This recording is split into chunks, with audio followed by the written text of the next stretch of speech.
Phobia यानी किसी चीज़, जगह, स्थिति या जीव से अत्यधिक और असामान्य डर। यह डर इतना गहरा होता है कि व्यक्ति का व्यवहार और जीवन प्रभावित हो जाता है। सामान्य डर और फोबिया में फ़र्क यह है कि सामान्य डर परिस्थितियों पर आधारित होता है, जबकि फोबिया बिना वजह भी व्यक्ति को असहज कर सकता है। लेकिन आखिर ये फोबिया होता क्यों है, आइए जानते हैं। पहला कारण, बचपन के अनुभव। अधिकतर फोबिया की जड़ बचपन में होती है। मान लीजिए किसी बच्चे को बचपन में कुत्ते ने काट लिया, तो बड़ा होने पर भी वह व्यक्ति कुत्ते से असामान्य डर महसूस कर सकता है। भले ही सामने वाला कुत्ता शांत क्यों न हो, लेकिन दिमाग उस घटना को याद करके डर को सक्रिय कर देता है। दूसरा कारण, जेनेटिक्स। कई बार डर और चिंता परिवार से भी जुड़ी होती है।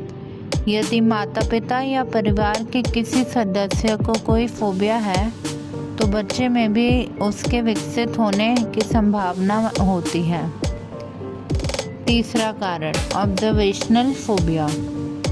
कभी कभी फोबिया सीधे अनुभव से नहीं, बल्कि दूसरों को देखकर भी होता है। उदाहरण के लिए, यदि कोई बच्चा बार बार अपनी माँ को छिपकली से डरते हुए देखता है, तो उसके मन में भी छिपकली का डर गहराई में बैठ सकता है। इसे ऑब्जर्वेशनल लर्निंग भी कहा जाता है। चौथा, मानसिक तनाव।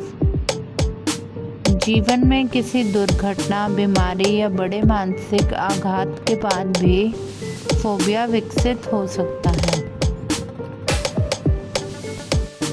पांचवा, नियंत्रण की कमी। फोबिया अक्सर उन स्थितियों से जुड़ा होता है जिन पर व्यक्ति का नियंत्रण नहीं होता। ऊंचाई, गहरा पानी, भीड़ या अंधेरा, ये सभी ऐसी परिस्थितियां हैं जिनमें इंसान को लगता है कि वह खुद को सुरक्षित नहीं रख पाएगा। यही एहसास धीरे धीरे फोबिया का रूप ले लेता है। तो आज हमने जाना कि फोबिया केवल एक साधारण डर नहीं है, बल्कि यह दिमाग, अनुभव और जीन्स का सम्मिलित परिणाम है। अच्छी बात यह है कि आजकल काउंसलिंग, कॉग्निटिव बिहेवियरल थेरेपी और रिलैक्सेशन टेक्निक से फोबिया को काफ़ी हद तक दूर किया जा सकता है। सबसे ज़रूरी है कि व्यक्ति अपने डर को स्वीकार करे और धीरे धीरे उनका सामना करना सीखे। जानकारी अच्छी लगी तो चैनल को सब्सक्राइब करें।